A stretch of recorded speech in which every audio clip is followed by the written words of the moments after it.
The screech of locked brakes pierced the afternoon silence. 18 wheels of steel and fury jackknifed across the asphalt, sparks showering from grinding metal. In that frozen moment between heartbeats, a small boy stood paralyzed in the truck's shadow, while his mother's scream tore through the air. Then from nowhere, a figure launched herself across the pavement, arms outstretched, diving beneath tons of unstoppable momentum. This wasn't just any rescue. This was the moment that would expose corruption, reunite a broken family, and prove that some promises outlive even death itself. Daniel Rivera sat in the same booth he'd occupied for years at Rosa's Cafe, black coffee growing cold as he watched Mesquite Springs Elementary across the street. At 63, his weathered face told stories of 4 decades in uniform and 2 wars that had carved lines deeper than time alone could manage. His silver-streaked beard framed features that had seen too much but never looked away. Rosa refilled his cup without asking. "Those kids making you sentimental in your retirement," she teased, nodding toward the schoolyard where children poured through the gates. "Just reminds me why some things matter," Daniel replied, his voice carrying the gravel of 1,000 desert miles on a Harley. His attention fixed on a woman kneeling beside a young boy, retying his shoe with patient care. The child, maybe 8 years old, struggled with a backpack almost his size. Something about them triggered recognition in Daniel's mind. "That's Elena Rodriguez's boy," Rosa confirmed quietly. "Miguel. Looks just like Rafe, doesn't he?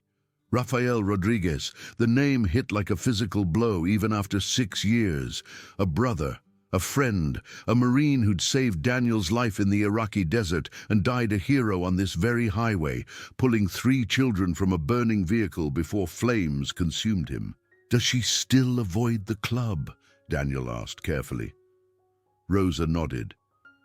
"Wants nothing to do with motorcycles or the Iron Riders. Can't blame her after losing Rafe that way." Across the street, the scene shifted violently. Miguel broke free, chasing something that had fallen from his pack, darting directly into the path of a massive commercial truck, rounding the corner far too fast. The driver hit his brakes, tires screamed against asphalt. Elena lunged forward but was too far away. The young woman who'd been helping Miguel reacted instantly. 3 strides, and she launched herself into the street, wrapping her body around the boy as they tumbled beneath the truck's undercarriage. Daniel was already moving, coffee crashing to the floor as he vaulted the counter. 30 years of combat training compressed into pure instinct. He tracked trajectories, calculated angles, knew he couldn't reach them in time, but could be ready for whatever came after. The truck's trailer swung wide, lifting off the ground before slamming back down with enough force to crack pavement. Daniel reached them as the vehicle shuddered to a halt. The woman had completely enveloped Miguel, forming a human shield, her eyes squeezed shut, breathing controlled despite the trauma. "Ma'am," Daniel said firmly, "I need you to look at me and tell me if you can move." Her eyes opened, sharp and focused. "Check the boy first." Daniel helped her roll aside, revealing Miguel, terrified but moving. "Hey there, soldier," he said calmly, assessing for injuries. "That was some impressive dodging. Can you wiggle your toes?" The boy complied. No spinal damage. Daniel exhaled relief he hadn't known he was holding. "I'm Daniel. What's your name, partner?" Miguel," the boy stammered. "You're doing great, Miguel. Your mom's almost here. Just stay still for me." Elena reached them, collapsing beside her son with a cry of pure maternal terror and relief. She gathered Miguel close, hands frantically checking for injuries. Daniel turned to the woman, now sitting up and wincing as she rotated her shoulder.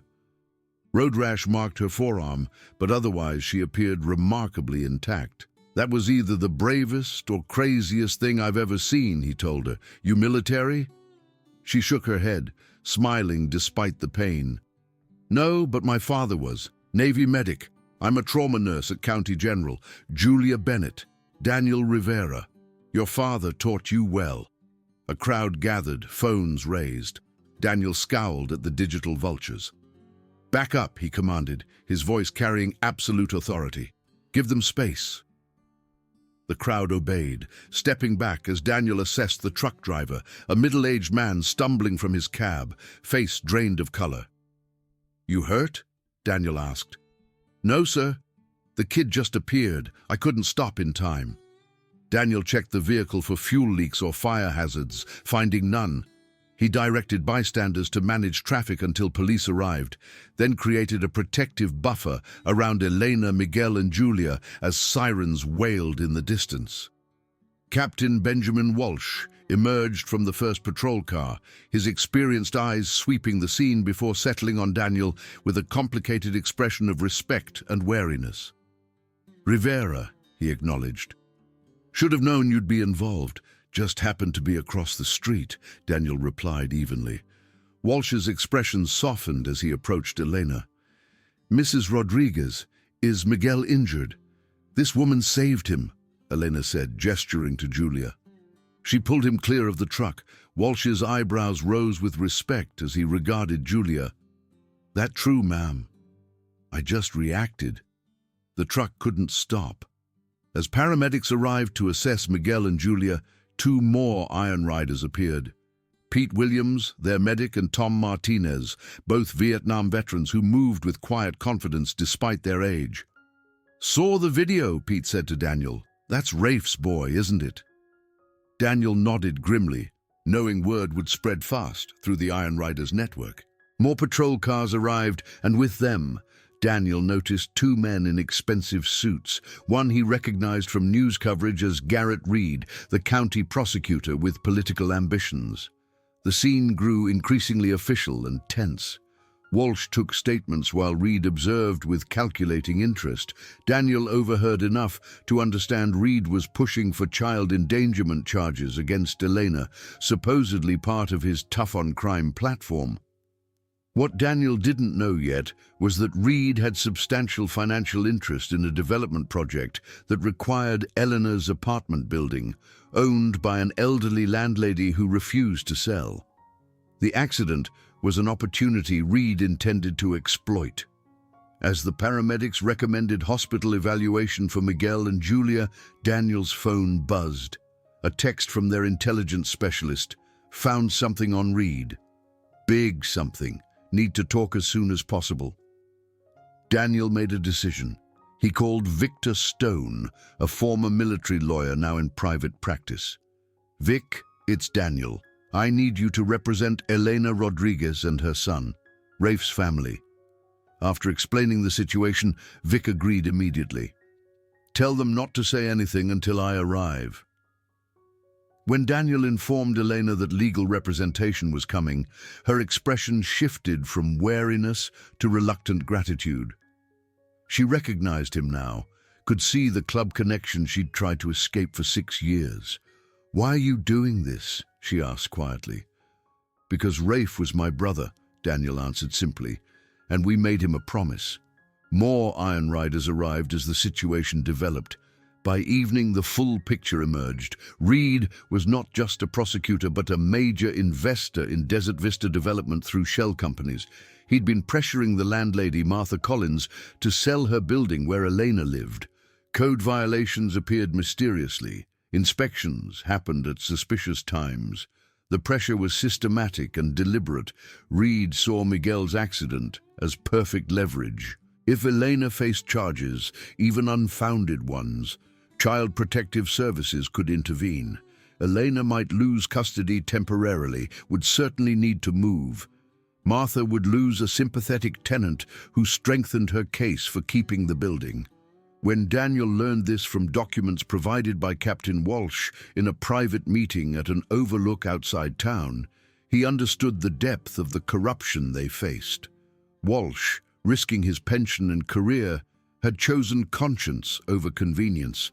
"I can't fight this from inside the system," he told Daniel, "but you can from outside it." Daniel called in every Iron Riders chapter within 200 miles. By dawn, over 170 motorcycles assembled at the old drive-in theater outside Mesquite Springs. The next morning, 30 riders formed an honor guard to escort Elena and Miguel to the police station for Miguel's interview. The boy rode with Pete, wearing a helmet decorated with dinosaurs, his face lit with excitement rather than fear. At the station, Reed attempted to control the narrative, but Victor Stone was ready. With Julia's eyewitness account, video evidence from multiple angles, and Miguel's clear statement that he'd simply run after a dropped toy, the interview demolished any negligence narrative. Then, Victor dropped the real bombshell, presenting media with documented evidence of Reed's financial interest in Desert Vista development, his pressure campaign against Martha Collins, and the pattern of selective enforcement targeting properties that wouldn't sell. The press conference destroyed Reed's career in a single afternoon. State ethics investigations began immediately. His law license was suspended within days. Criminal charges followed. But the deeper transformation happened quietly in the weeks that followed. Elena, seeing the Iron Riders not as reckless outlaws, but as honorable veterans who'd kept their promise to Rafe, began bringing Miguel to the clubhouse. The boy heard stories about his father, learned about the code he'd lived by, began wearing the dog tags Daniel had kept safe for 6 years.